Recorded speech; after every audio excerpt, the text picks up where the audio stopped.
Your brain is at war with your brain. And that's why it's hard to do the things that you want to do. That's why you end up doing the things that you didn't want to do, and then as soon as you do them, you look and you say, now why did I just do that? Last week we started what I told you was going to be a two-piece kind of talk about why you do the things that you end up doing. And I told you today we would give you some real-world strategies on how to take charge and start making better decisions. If you missed last week, you guys in the room, I'll give you a quick recap.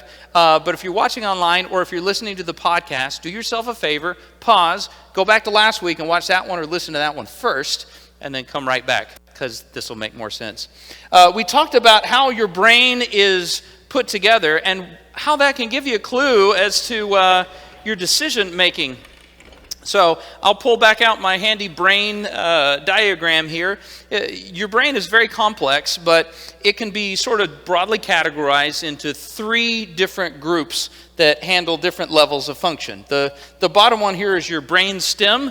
Your brain stem is the most basic functions, keeping you breathing, regulating your body temperature, reminding you to keep a steady heartbeat.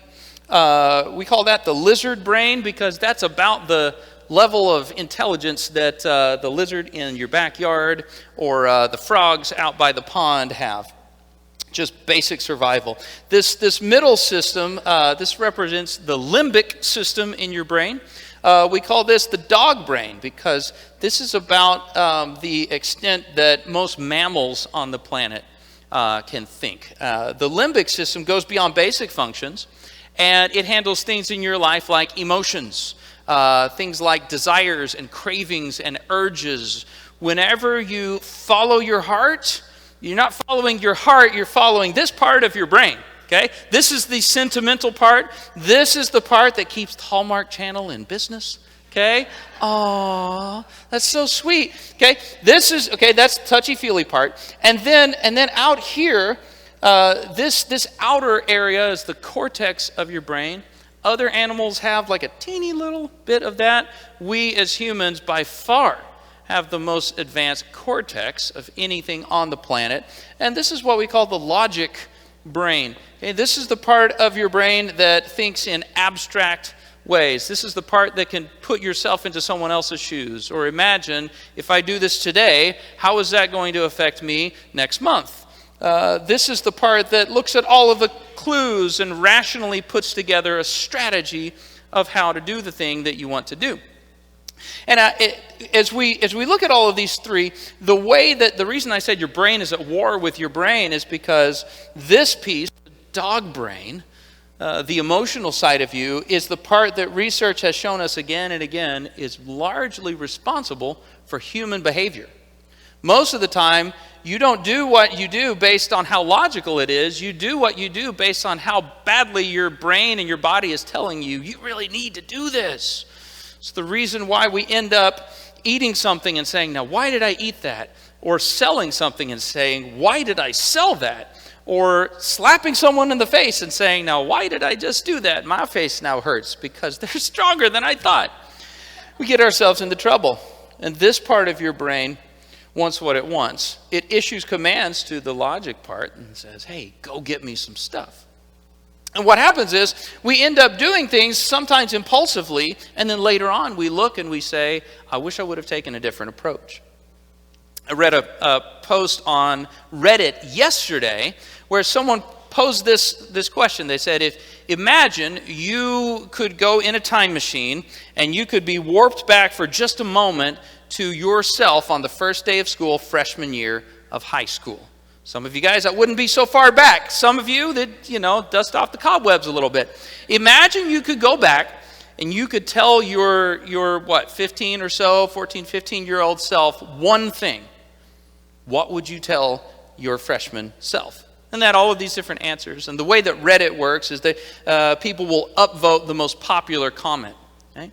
By far, the most popular comment on there was somebody who said, I would tell my freshman year old, I would smack the Twinkie out of their hands and say, stop eating and go to the gym. Okay? All right, so maybe not in the fitness level they want to be, and that, I wish I would have gotten fit when I was young and it was easier. And it made me think, reading all of these different posts, most of the things that people said, if I could go back and tell myself that, most of the things 14, 15-year-old them already knew. They already knew that this was not a good idea, but this part was yelling at them. And in the moment, this part of your brain is really powerful. It's really loud. It's very persuasive. And no matter how much you might realize this is a bad idea, you end up a lot of times doing things you don't want to do because it's so persuasive. I want to talk to you today about how you can leverage the smarts inside of your skull and the spiritual help that you get from God to make better decisions and tell this part no. But you have to understand, we want to set ourselves up to succeed, and we need to work smarter, not harder. See, your logic part of your brain is never going to win an arm wrestling match with the dog brain. It's way too strong, way too powerful, way too influential. You're never going to win a shouting match by just shouting louder. The way that you're going to lasso your behavior and start making better decisions is by taking advantage of something that this part of your brain does really well. Right? Strategy. It's preparation. It's thinking ahead. We're going to outsmart it, okay? It's, any Princess Bride fans? Anybody remember that? Okay? You're not going to beat Andre the Giant in a fist fight. It's just not going to happen. You got to think smarter, right? You got to think smarter. And so we're going to help you think smarter. I'm going to give you some stuff to write down. So if you have notes, if you have fill-in-the-blank notes, you want to use those. If you don't, maybe come back later and write this stuff down, because I really think it's going to help you if you keep it in your toolbox. The first one is this. It's very simple. Swap, don't starve. Swap, don't starve. Do we have that up on the screens? Put the, there we go. Anybody remember that moment from Raiders of the Lost Ark? Podcast folks, sorry you can't see that. That moment where Indiana Jones tries to swap out the little golden idol for the bag of rocks. Okay, you want to swap, not starve. I want you to imagine this, okay? Imagine for me for a minute that you love cookies. Love cookies. It's your favorite thing to eat. Some of you guys, that's not hard to imagine. You love cookies. But you go to the doctor because you realize every time you eat a cookie, you kind of don't feel great. And they run some tests and they say, Ron, you're gluten intolerant. You have a gluten allergy. And cookies have gluten, right? Am I correct? Okay. All right. So you have two off. The doctor says, Ron, listen, you need to stop eating cookies. It's going to hurt you. It's bad for you. Okay? You have a couple different strategies. One, you could throw all of the cookies you have away and just try really hard not to think about cookies. Or, option two, you could go to a different aisle in Walmart and you could buy yourself gluten-free cookies. I have a package of gluten-free cookies right now. And you know what's amazing is that they taste like cookies. They're sweet and delicious and refreshing. I don't have a problem with gluten, but I kind of like these. So I felt good about this as a sermon illustration. I want you to think, what's going to help you if your goal is don't eat Oreos? What's going to help you more? Emptying your cabinet and being hungry and trying really hard not to eat Oreos, or having Oreos that you can eat on deck so when you get that craving, you go eat an Oreo that's healthy for you? Swap, don't starve. Listen to what Paul says, okay? This is the guy who wrote, and we talked about it last week, I'm so frustrated because I always do the stuff I don't want to do. I can never do the things I intend to do. This is that guy. Listen to the piece of strategy that the Bible gives us, Romans 6, 12 and 13. Do not let sin control the way you live. Do not give in to sinful desires, but instead, everybody say instead. That's the pivotal word right there. Instead, give yourselves completely to God. Use your whole body as an instrument to do what's right for the glory of God. instead. See, too many times, put my signs here, we are. Okay. Too many times as Christians, we want to do the right thing. We believe that I sang this song in church, and the pastor says, I do have to. He says, God does care what I do with my life. I need to make better decisions. And so we say, if God says no, I say no. And this is the only thing that we keep in our spiritual toolbox. Just no. I'm going to try really hard to say no all of the time. Every time that craving hits, just no. But it's the only thing that we say. If you're trying to eat better, the point is not to say, all right, if you can't eat certain meats, if you can't eat certain greens, if you can't eat gluten, Alex, I don't want you to starve. Are you starving? No, right? Because you found healthier stuff to eat. This is an absolutely appropriate answer when a craving comes to you that you know you shouldn't do. No is an appropriate answer. But these other ones that we talked about last week are also appropriate. I have a craving. Okay, not yet. I have this thing that I want to do. Okay, but not like this. And the thing is, guys, these two, not yet, not like this, are much more powerful. They're much more persuasive. I want you to consider with me. Do we believe, there's an obvious answer here, not a trick question. Do we believe that God designed your brain chemistry to work the way that it does? Yes. Okay. Do we believe that God put the reward cycle, from last week, when the limbic system, the dog brain says, I want cookies, and you eat cookies, it releases this chemical cocktail in your brain that makes you happy so that it encourages you to do that behavior again. Do we believe, man, that cookie is really, it's a booby trap. Okay, I think we're okay. Do we believe that God created the reward cycle in order to make it hard for you to do the right thing and make temptation better? No. The reward cycle was put in your brain to help you to live a healthy life and to reinforce behaviors that are going to keep you fed and keep you in a tribe of people or in a family of people, keep people around you to help you take action when you need it. But we have a tendency to go about doing that the wrong way. What you need to do is not starve. You need to do is swap a bad behavior for something better. So, 2 ways we could do that. 1, write this down. You need to use this noodle in here that's really good at analytics, the crime scene investigator part of your brain. You need to find the what in every craving because there's usually a healthier how. You need to look for, and you have to study. This is a sort of a self-diagnostic piece. But if you have those things, and we probably all do, we all know what some of those things are. You probably have those things that you know you have a tendency to fly off the handle whenever you get into a confrontation and get into a shouting match, and then your wife's in the other room crying. You're like, oh my goodness, okay, it's like verbal abuse now. Why did I do that? I always intend to start better, and I go, okay. You know what your tendencies are. So look and say, all right, so what is it that this thing is really saying I need? Because there's probably a different way to go about getting what I need that's going to be healthier for me. Okay, you can have resolution in a conversation without shouting. The need here is resolution and getting this emotional thorn out of my foot. But the how is where it gets broken. Sometimes you have this desire that turns you to sex when what you really just need is companionship. I just need to be around people. I just need someone. I just need to share emotionally. I don't need to share fluids. I just need to share ideas and thoughts.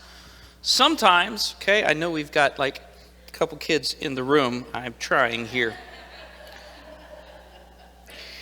Sometimes, the part of your brain that you're wrestling with is the part that sees what somebody else has and says, I deserve that. I should have that. I should have that level of house and car. I should have that kind of spouse. I should have those kind of kids. I should have that position at work. And we struggle, okay? Now, You can approach that struggle, that desire to fit. Okay, what is the what? Let me walk back over here. Sorry, Isaiah, I'm going to keep you on your toes. What's the what when you're struggling? The what is not, I really need to envy somebody. The what is, I really need to feel satisfied with what I have. So there are two different ways you can go about it. You can try to meet this satisfied with what I have by saying, they took what really deserved to be mine. I need it. I'm going to go get the credit card and buy it. Or you can say, I'm going to refocus on what I have and find the good in it. I'm going to invest in the house that I have and make it look better. I'm going to invest in the spouse that I have and build that relationship. Fertilizer and sprinklers are way cheaper than buying another lawn. Sometimes it's going about it a different way. Swap, don't starve. Here's the other thing you need to know. Okay? So that's when temptation comes. You also need to be proactive. Because, write this down, temptation works best in a vacuum. So you want to stay full on good things. Okay, let's go back to Ron and the cookies. Ron, do you like cookies? Okay, good. Just didn't want to, all right? I just picked somebody. It was Ron and the cookies. Ron is trying not to eat regular cookies because they're bad for him. Okay, and he's got some other cookies in the cabinet. But I want you to think, if he's trying not to eat too many cookies, is he going to have an easier time if he just ate a big full meal full of healthy food, or if he's trying not to eat anything at all? It's easier to say no when you're full.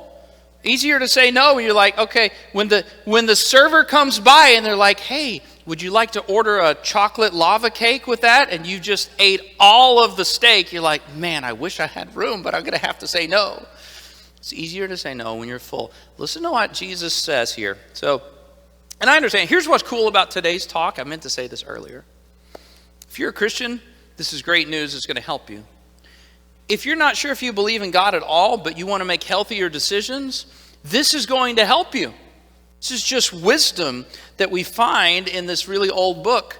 Jesus said this, "Blessed are those who hunger and thirst for righteousness, for they will be filled." Now, this is cool. I did a little bit of digging on that word filled this week.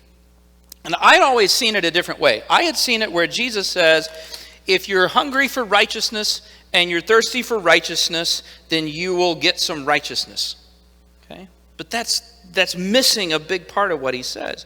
The word filled here in Greek is kortadzo. And it means, here's the best way to illustrate it. Okay? Anybody like Thanksgiving? Who enjoy? I'm talking about food a lot today. I must be secretly hungry. Okay? You know the feeling when you finish the Thanksgiving meal and you go sit on the couch to watch the Cowboys win. Praise God, hopefully. And you're like, ooh, that was good. Okay? You know that feeling? That, man, I wait every year to get Mama's mashed potatoes because they're the best. Okay? That's the word. That's the Greek word. It's not like filled up a cup. It's filled to the point of being satisfied. It was often used to mean filled to the point of sexual satisfaction. Like, I don't have a craving to go do anything else because I've got my needs met. And Jesus said, if you let me paraphrase. If you proactively hunger and thirst, if you put the desire inside of you for the right things, then that will be rewarding in this part of your brain. That will be so rewarding to you that you will feel satisfied. But he doesn't specify, but what happens when you're satisfied? You're less likely to go out and crave the bad stuff. Okay? If you stay full on the good things, you'll be less likely to choose the bad things. Swap, don't starve. Here's the other strategy. Write this down. You need to stack the deck. You need to stack the deck like your little brother who keeps losing in Uno, okay? Who goes through and it's like, I'm going to put all of the really good cards, every other one, because it's just the two of us playing all day, right? You know what I'm talking about, okay? Stack the deck. I was an older brother. I knew a little bit of sleight of hand. I know how this works, okay? Put all the good cards so I get them whenever we hand it out. I don't know why. I just keep getting all the good stuff.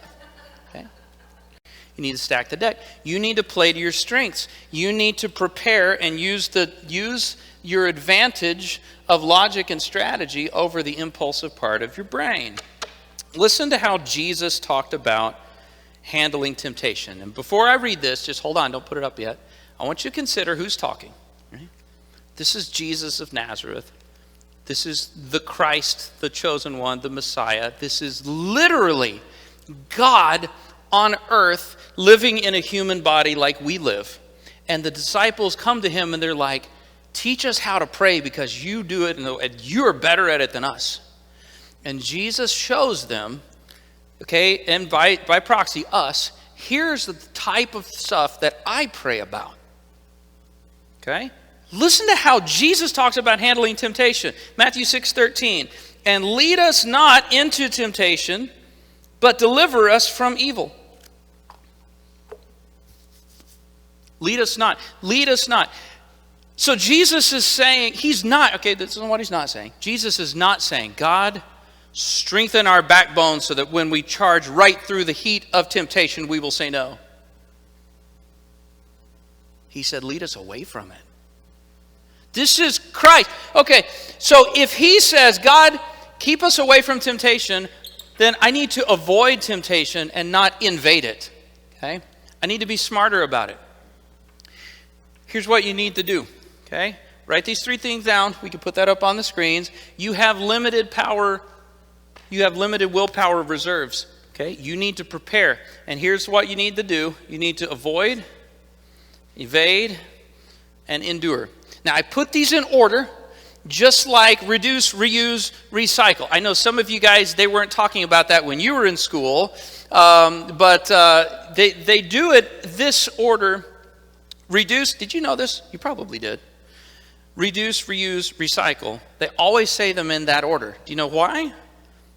Because that's the order you should try to do them that's best for our resources on the planet. Much better than recycling is to just use less stuff in the first place. Reduce. And much better than recycling is to reuse the same thing so you don't have to take it back to the factory and melt it down. And recycling is like the last thing before trash.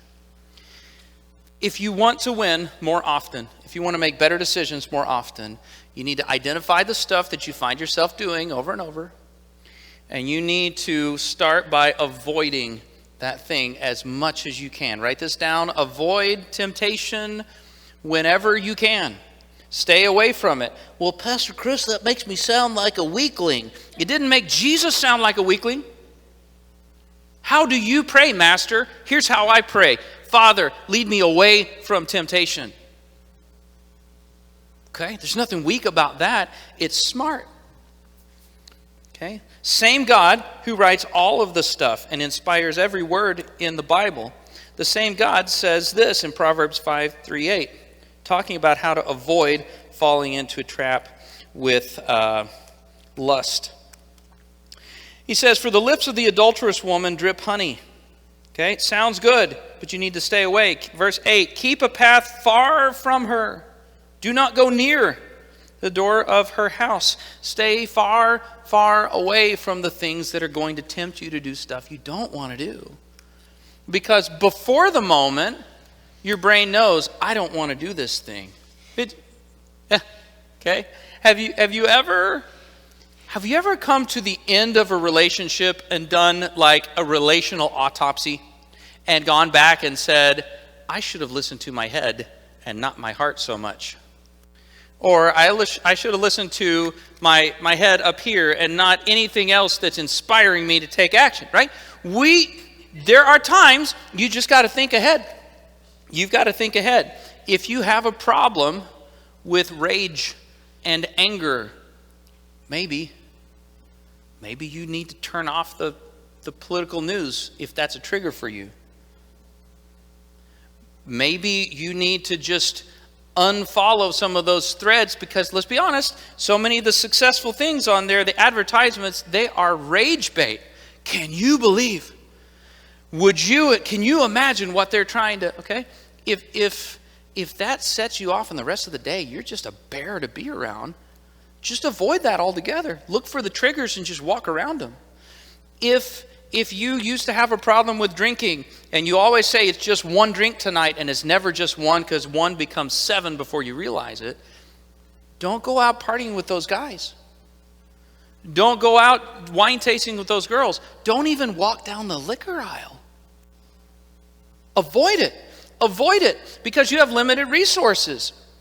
Again, you're never going to win a face-to-face, in-the-moment confrontation with that part of your brain all day long. You're going to run out of strength way too fast. Okay? Let me give you another one for free since we're talking about it. Don't get drunk, especially in public. Because, let me get my brain back here. Hang on. Okay? Just reason with me. This is bonus content. The more alcohol that you have, the less influential this part of your brain is. Okay? If you want to make better decisions, you won't make better decisions when you're drunk. Just don't. Okay? Especially when you're around the wrong crowd, because they're going to, oh, do it, man. Yeah, do it, right? They got the phone out. Not good. Don't do that. Okay? Sometimes you can avoid the fight altogether. Sometimes you can't. Sometimes that person that makes you want to punch them in the face comes to you and you can't get away because you work in the next cubicle or because they sleep in the bed on the top bunk and you're on the bottom, okay? Sometimes you can't. So when you can't avoid, then the next thing is to evade. Put that up. Evade temptation when it comes. 1 Corinthians 10, 13 and 14. God is faithful. He will not let you be tempted beyond what you can bear. But when you are tempted, okay, you can't avoid them all. When you are, he will also provide a way out so that you can endure it. Therefore, my dear friends, flee from idolatry. Okay, when temptation comes, when you're in that moment, in the moment, the dog brain is really persuasive. It is really loud. The best thing that you can do for yourself is to escape the moment. And I know, here we are again. Well, I thought the sword of the Spirit was going to cut the temptation down. I know, but the Bible says when temptation comes, let's go back and look at it again. All right? It does not say when you are tempted, God will provide the sword of the Spirit to cut temptation in half. He says when you're in the heat of temptation, God will provide an escape hatch so you can run away until you're thinking clearly again. Because in the moment, you want what you want. And after the moment, clarity comes and you realize, that's dumb. I don't want to do that. Sometimes you just need to get out.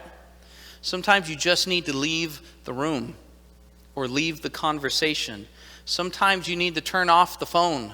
Sometimes you need to actually get out of the house and go walk around the neighborhood and you calm down and you realize listen, husbands and wives, when you start to get that heated moment, the best thing you can do for your relationship is to say, hang on a minute, I can't have this conversation right now. Let me talk to you in an hour. And you go walk around the neighborhood for a little bit, okay? My dad used to go down to the corner and buy a Dr. Pepper, okay? I eventually realized Dad went to buy a Dr. Pepper so that when he came back, he could approach that deal with my mother and not be a hateful person and not injure his bride by his words. There's wisdom in going down the street. Okay, leave the moment, flee. Okay, and while we're on that, okay, this is a good thing, literally, but also metaphorically. Okay, you need to come up with a good fire escape plan before your house is on fire. I have 4 kids. Okay, every once in a while, at least once a year, we recap this. If there's a fire, here's how you go out this window. We're going to meet out here. Why do we plan ahead? I don't think there's going to be a fire. But if there is, when the house is on fire and smoke's coming through the door, that is a bad time to figure out a plan. Same way with your spiritual life. You need to come up with your fire escape plan. You need to be ready to evade before the temptation comes. Because in the moment, come on. I'm trying to look around the room. Can I say this? All right. Wait. Let me not use that word. All right. When you are feeling biologically amorous in a strong way, you're not thinking clearly. You need a plan before the hormones kick in so that you know what to do. When your triggers get pulled and you start to say that vicious thing that's going to cut somebody down, you need to think before having a fire escape plan, before the house is on fire. As Ethan comes back up, here's the last thing to write down. Sometimes you can't avoid it, and sometimes no matter how much you try to evade, that escape hatch door is locked, you can't find it, you don't see a way out. That's when you need the strength to endure, because there will be those times. I'm going to back up. Danielle, if you can go back to 1 Corinthians 10 on that slide. God says, when you're tempted, he will provide a way out so that you can endure it. There are going to be those times when you just have to hang on. You know, there's no amount of strategy that's always going to give you that one-hit kill on the temptation. Sometimes you're going to line up and you're in the perfect play and you still are getting pushed back. There are times when you just have to hang on. You have to be tenacious. But the reason that we do all of this other strategy is so that you can limit those times, and so that when those times come, you have enough strength to win. Too many times, Christian, and this has been me, man, this has been a lot of my life. If I don't pay attention, this continues to be me sometimes. Too many Christians, they take the approach where they are starving in all of their mental, I need this, all of their reward cycle stuff. They are starving. And a temptation comes and they go straight to this piece, endure. Oh, God said I just have to say no. I'm just going to hang on. I'm just going to hang on. And they lose. It's a terrible strategy. And they lose and they lose and they lose until they say, I am a loser. I can't do this. I stink. Doesn't work. I will never be able to do what I need to do. You need to set yourself up for success. You need to work smarter, not harder. And I know. Because as I was preparing this, I was thinking this, and probably you are too. We're Pentecostals. We believe in the power of prayer. We believe in the power of the Holy Spirit living this life with us and empowering us to do the right thing. Okay? And doesn't the Bible say, Chris, resist the devil and he will flee? Yes. And what I'm telling you is this is how we do that. By preparing. The dog brain, the craving, the urging, the sin nature, the flesh, that is very powerful in the moment. And let me just tell you, if you wait for that moment to ask for the Holy Spirit's help, you will get run over.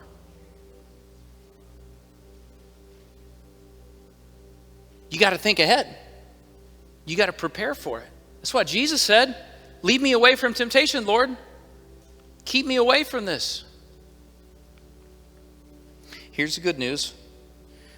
We said this last week, and I want to read it again because you need to hear this. If you're struggling with substance and you can't get out, if you're struggling with lust and you can't get out, if you're struggling with anger, if you're struggling with gossip, whatever it is, and you can't get out, Romans 8:12 and 13 says you have no obligation to do what your sinful nature urges you to do. You don't have to do it.